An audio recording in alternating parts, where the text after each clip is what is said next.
WGU paved the way for me to live a life I never thought possible. WGU paved the way for my children to live a life far different from the life I experienced growing up. WGU paved the way in adequately preparing me for a career that I love. The home I grew up in was one that was plagued with addiction and poverty, trials and obstacles seemingly around every corner. My mom, a single mother of 4 young children, had little to offer out in the workforce other than that of her GED. Money was tight, and bills were paid according to their importance. Our schooling was essentially placed on the back burner. As a child, I had many extra responsibilities placed on me that centralized around keeping our household afloat, rather than being able to focus on my academics. As I grew older, I lost myself, and I developed an extremely low sense of self-esteem. At one point in high school, I moved out of my house to escape the environment I was in. Working part-time while trying to make ends meet and keeping my grades up was challenging, to say the least. Crunching numbers, I realized I could drop out, go to work full-time, and make more money to sustain my way of life. Not looking at the longevity of the situation, this is what I did. I dropped out. I dropped out until a lifesaver showed up, my teacher, Mr. Jones. He refused to give up on me. He refused to let me repeat the cycle. Mr. Jones saw my true potential and didn't want me to continue on without seeing it myself. He encouraged me to get re-registered. He took it upon himself to work out a plan with the school counselor. Knowing my situation, he also had the counselor discuss different options available to me to graduate a little early if I was willing to put forth the effort. Mr. Jones sent a clear message to me that day, and that was that I was worth it. I wish this is where I could say I got my life back on track, but it's me. My life is all about trial and error. The second half of my senior year, I found out that I was pregnant. What was I going to do? How was I going to do it? When I told Mr. Jones, I fully expected a lecture of disappointment about my life choices, but there was none of that. He helped me figure out the rest of my schooling, and he did it all without complaint.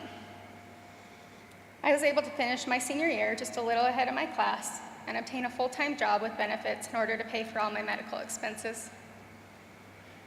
Following the birth of my son, I had a job, but I did not have a career. I was struggling, and I knew that my son deserved better, yet college seemed so far out of the realm of possibility.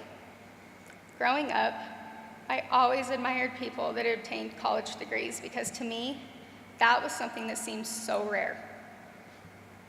I had the perception that only certain types of people were able to successfully go to college, and they weren't like me. They were better. They grew up in the most stable of homes. They were smart and intelligent. These were the people that had the resources readily available, everything that I didn't. I checked into it and quickly realized how demanding a college schedule was, especially with a little child while working full-time. It seemed impossible. One day, I went back to Mr. Jones to visit him. I tearfully told him about the guilt I felt, knowing the trials that I faced were self-induced, yet they impacted the life of my child. I felt like a failure. As Mr. Jones sat there with me and my son, he reminded me of all the strength and resilience that I had. He reminded me of all that I had already overcome. He looked at me and said something that clicked. Erin, you can do hard things. After a failed marriage and attempts at other colleges, I heard about WGU. By this point, I knew what I wanted to do. I wanted to be a teacher. If it weren't for Mr. Jones, I wouldn't have even graduated high school. I felt if I could at least be one child's someone, that could be my way of giving back.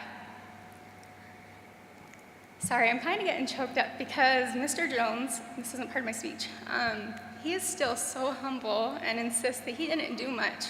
But 14 years later, he's sitting here with his family in the audience.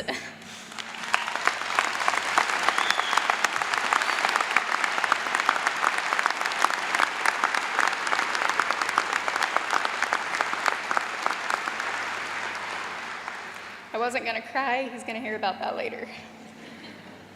Earning my bachelor's degree in 2013 from WGU was one of the hardest yet most rewarding things I had ever done. Little did I know what I'd go through for my master's.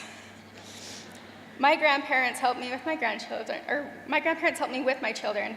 My ex-stepfather and his wife opened their hearts and home to me and my children while I was student teaching. Days were long, nights were short, and breakdowns happened. I missed my children. I missed being a mom.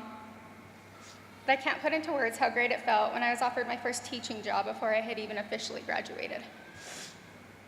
After being in the classroom for about a year, I had this insane idea that maybe, just maybe, I could go back and earn a master's degree. I mean, I earned my bachelor's, right?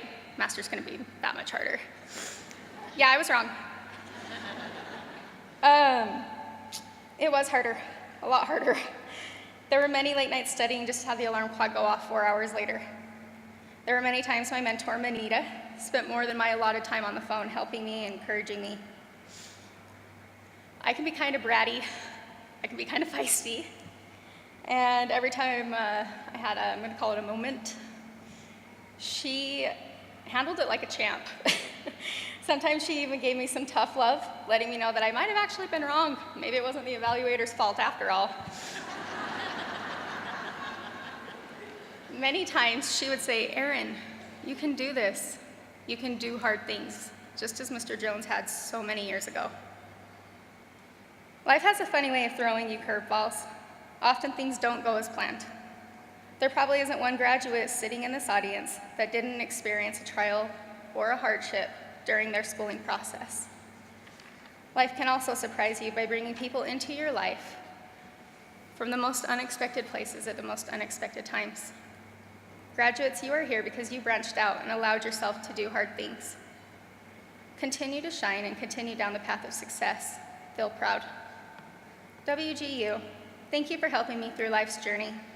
Since graduating, I have been able to purchase my own home, different vehicles, take my children on multiple vacations where we get to create lasting memories together. And last but not least, I was offered a district position as a behavior specialist. I will forever be grateful and indebted to my cheerleaders along the way. If it weren't for them, I wouldn't be here, and I wouldn't be me. Congratulations to you all.